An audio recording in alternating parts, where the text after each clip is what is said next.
नमस्कार, मैं आचार्य सरिता मिश्रा आपके अपने ज्योतिष और आध्यात्म के चैनल वैदिक ज्योतिष शिक्षण संस्थान में आप सभी दर्शकों का हार्दिक अभिनंदन करती हूँ। आज मैं आप सभी को इस बार 25 अक्टूबर को सूर्य ग्रहण लगने जा रहा है।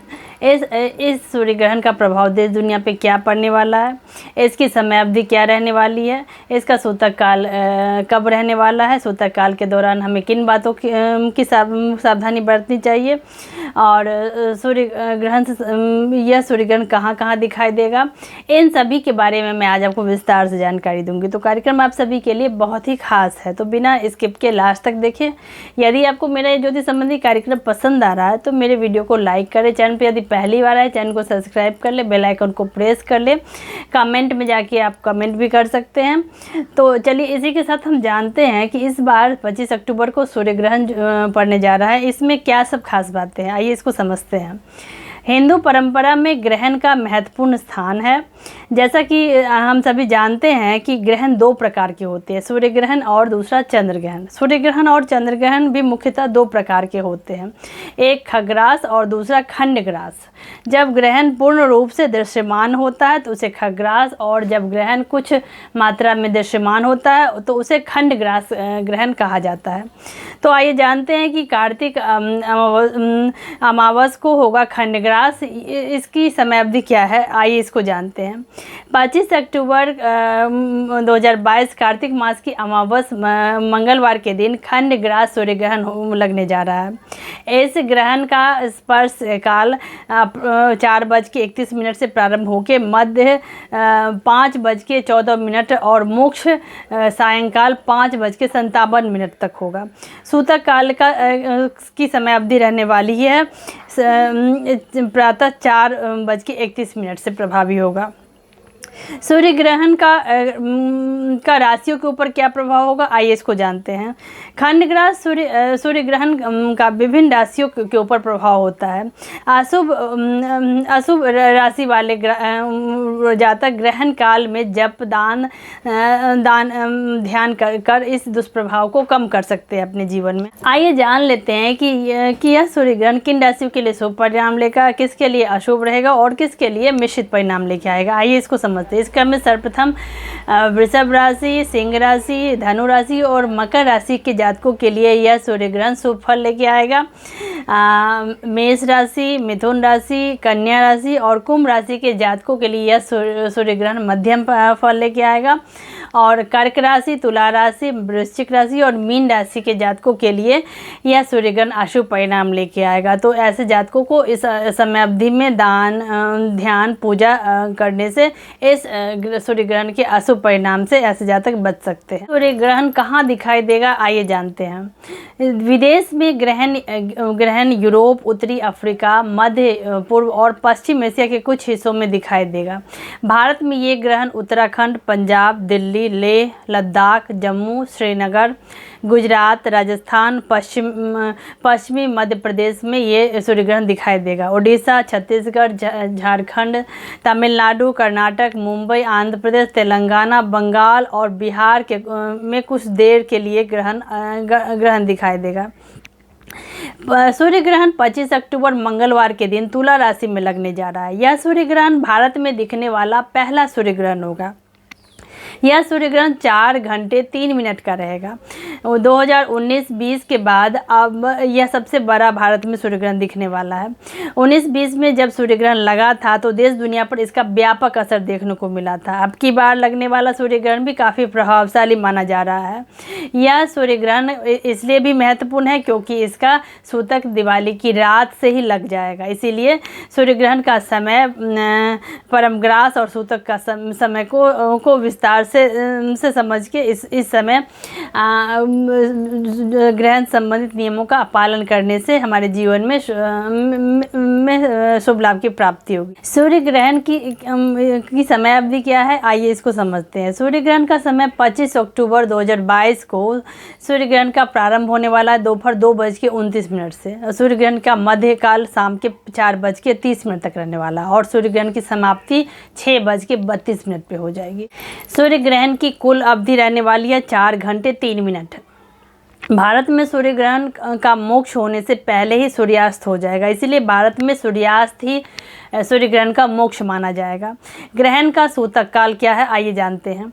सूर्य ग्रहण का सूतक सूर्य ग्रहण के आरंभ होने के 12 घंटे पहले आरंभ हो जाता है। ऐसे में सूर्य ग्रहण का प्रारंभ 25 अक्टूबर को 2:29 से के होने से ग्रहण का सूतक 24 अक्टूबर दिवाली की रात 2:29 से ही लग जाएगा। ऐसे में सूर्य दिवाली की रात देवी लक्ष्मी की आराधना और मंत्र जाप करना बहुत ही शुभ फलदायक माना जाएगा। दिवाली की रात सूतक लग जाने के बाद मंदिर के दरवाजे बंद हो जाएंगे और ग्रहण संबंधी नियम का पालन देवी देवताओं का स्पर्श 24 अक्टूबर की रात से अगले दिन शाम तक नहीं किया जाए। सूर्य ग्रहण क्या होता है, आइए इसको जानते हैं। सूर्य ग्रहण भौगोलिक घटना है जिसे कई बार आंखों से नहीं देखा जाता। दरअसल सूर्य के चारों ओर पृथ्वी समेत कई ग्रह परिक्रमा करते रहते हैं। पृथ्वी का उपग्रह चंद्रमा है और वह पृथ्वी की कक्षा में परिक्रमा करता रहता है, लेकिन कई बार ऐसी स्थिति हो जाती है कि सूर्य का प्रकाश पृथ्वी तक सीधे नहीं पहुंच पाता क्योंकि चंद्रमा बीच में आ जाता है। इस घटना को सूर्य ग्रहण कहा जाता है। आंशिक सूर्य ग्रहण क्या होता है, आइए इसको समझते हैं। जानकारी के मुताबिक आंशिक सूर्य ग्रहण अमावस्या तिथि को के शेप में आता है। आंशिक सूर्य ग्रहण को वलयाकार सूर्य ग्रहण भी कहा जाता है। बताया जाता है कि इस ग्रहण के दौरान सूर्य और पृथ्वी की दूरी अधिक हो जाती है, इसलिए सूर्य का प्रकाश धरती पर पहुंचने से पहले चंद्रमा बीच में आ जाता है और सूर्य का कुछ भाग नजर आता है। इसे आंशिक सूर्य ग्रहण कहा जाता है। ग्रहण से पहले लगने वाले सूतक काल क्या है, आइए इसको समझते हैं। ग्रहण लगने से पहले के समय को अशुभ माना जाता है, इसे सूतक काल कहा जाता है। सूतक काल में कोई भी मांगलिक काम नहीं होता है, ना ही किसी व्यक्ति को इस समय नए काम शुरू करने चाहिए। ज्योतिष शास्त्र के मुताबिक सूर्य ग्रहण का सूतक काल 12 घंटे पहले ही शुरू हो जाता है और ग्रहण खत्म होने के बाद खत्म होता है। अगर कहीं ग्रहण दिखाई नहीं देता तो वहाँ सूतक नहीं माना जाता। इस बार भारत में आंशिक सूर्य ग्रहण दिखाई दे रहा है जो कि सूतक मान्य होगा। इस हिसाब से आंशिक सूर्य ग्रहण का सूतक 3:17 से शुरू होकर 5:43 तक खत्म होगा। सूतक काल के दौरान क्या करना चाहिए और क्या नहीं, आइए इसको समझते हैं। ज्योतिष शास्त्र के मुताबिक सूतक काल में कोई भी शुभ काम करने से बचना चाहिए। सूतक काल में भगवान की भक्ति करना चाहिए। सूतक काल में न खाना बनाएं और न ही खाएं। अगर खाना बना हुआ है तो उसमें तुलसी के पत्ते डालकर इसके बाद इस्तेमाल करें। सूतक काल में दांतों की सफाई और बालों में कंघी नहीं करनी चाहिए। सूतक काल में भगवान के मंदिर का पट बंद कर देना चाहिए। सूतक काल के दौरान सूर्य मंत्रों का जाप करना विशेष फलदायक रहता है। सूतक काल के समाप्त होने के बाद घर की साफ सफाई करें और इसके बाद भगवान की पूजा अर्चना करें। सूतक काल में गर्भवती महिलाओं को घर के बाहर ना जाने दें और विशेष सावधानी बरतें। सूर्य ग्रहण के दौरान ओम आदित्याय विद्महे दिवाकराय धीमहि तन्नो सूर्य प्रचोदयात् मंत्र का यथाशक्ति जाप करते रहे। सूर्य ग्रहण को लेके पौराणिक कथा क्या है, शास्त्रों में, आइए इसको समझते हैं। हिंदू धर्म में पौराणिक कथाओं के मुताबिक ग्रहण का संबंध राहु और केतु ग्रह से है। बताया जाता है कि समुद्र मंथन में जब देवताओं और राक्षसों के मध्य अमृत कलश को लेके युद्ध हुआ था, तब युद्ध में राक्षसों की जीत हुई थी और राक्षस कलश को लेके पाताल में चले गए थे। तब भगवान श्री हरि विष्णु ने मोहिनी का रूप धारण किया था और असुरों से वो अमृत कलश ले लिया था। इसके बाद जब भगवान विष्णु ने देवताओं को अमृत पिलाना शुरू किया तो स्वरभानु नामक राक्षस ने धोखे से अमृत पी लिया और देवताओं को जैसे ही इस बात का पता चला, उन्होंने भगवान विष्णु को इसके बारे में जानकारी दी। इसके बाद भगवान विष्णु ने सुदर्शन चक्र से उसका सिर धड़ से अलग कर दिया। स्वरभानु के शरीर में के 2 हिस्से हो गए, जिसे राहु और केतु का नाम दिया गया और देवताओं के अपमान का बदला लेने के लिए स्वरभानु, राहु, केतु, सूर्य और चंद्रमा से बदला लेने के लिए बार बार इन्हें ग्रहण लगाते रहते हैं। सूर्य ग्रहण से जुड़ा हुआ जरूरी नियम कौन से हैं, आइए इसको जानते हैं। सूर्य ग्रहण के दौरान ना सिर्फ धार्मिक दृष्टि से बल्कि ज्योतिषीय दृष्टि से भी कुछ सावधानी रखना आवश्यक होता है। धार्मिक दृष्टि से सूर्य ग्रहण का सूतक काल लगने से पहले मंदिर और घरों के पूजा स्थल बंद रखे जाते हैं और इस दौरान ना तो देवी देवताओं की पूजा होती है और ना ही मूर्तियों को छुआ जाता है। धार्मिक दृष्टि से सूर्य ग्रहण के दौरान ना तो भोजन बनाना चाहिए और ना ही उसे खाना चाहिए।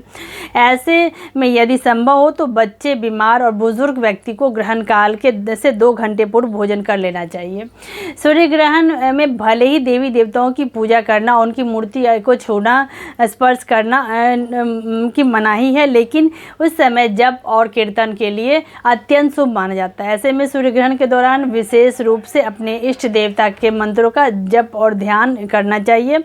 सूर्य ग्रहण से जुड़े दोष को दूर करने के लिए, पुण्य काल की प्राप्ति के लिए सूर्य ग्रहण के समाप्त होने पर जरूरतमंद व्यक्तियों को अन्न, वस्त्र और धन का यथाशक्ति दान करना चाहिए।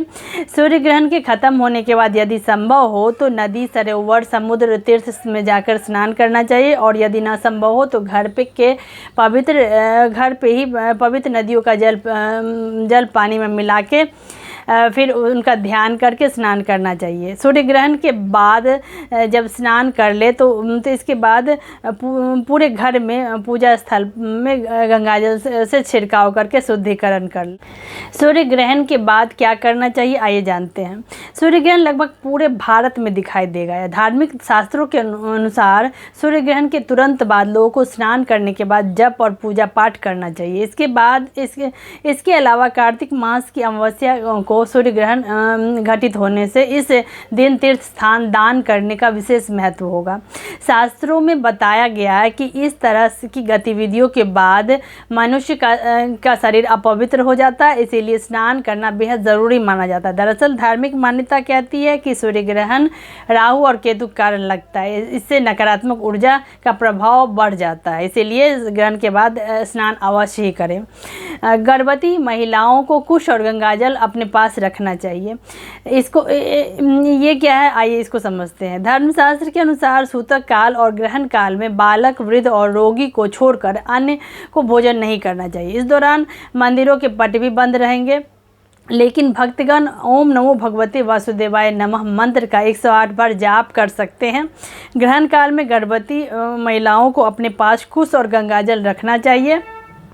साफ कुश को पके हुए भोजन में डालें। इसके अलावा ग्रहण काल में लाल कपड़ा, तांबे का पात्र, गुड़ और मसूर की दाल, गेहूं, लाल फल का दान यथाशक्ति करना चाहिए। तो इसी के साथ आप सभी मेरे कार्यक्रम को ज़्यादा से ज़्यादा देखिए, पसंद करें। धन्यवाद।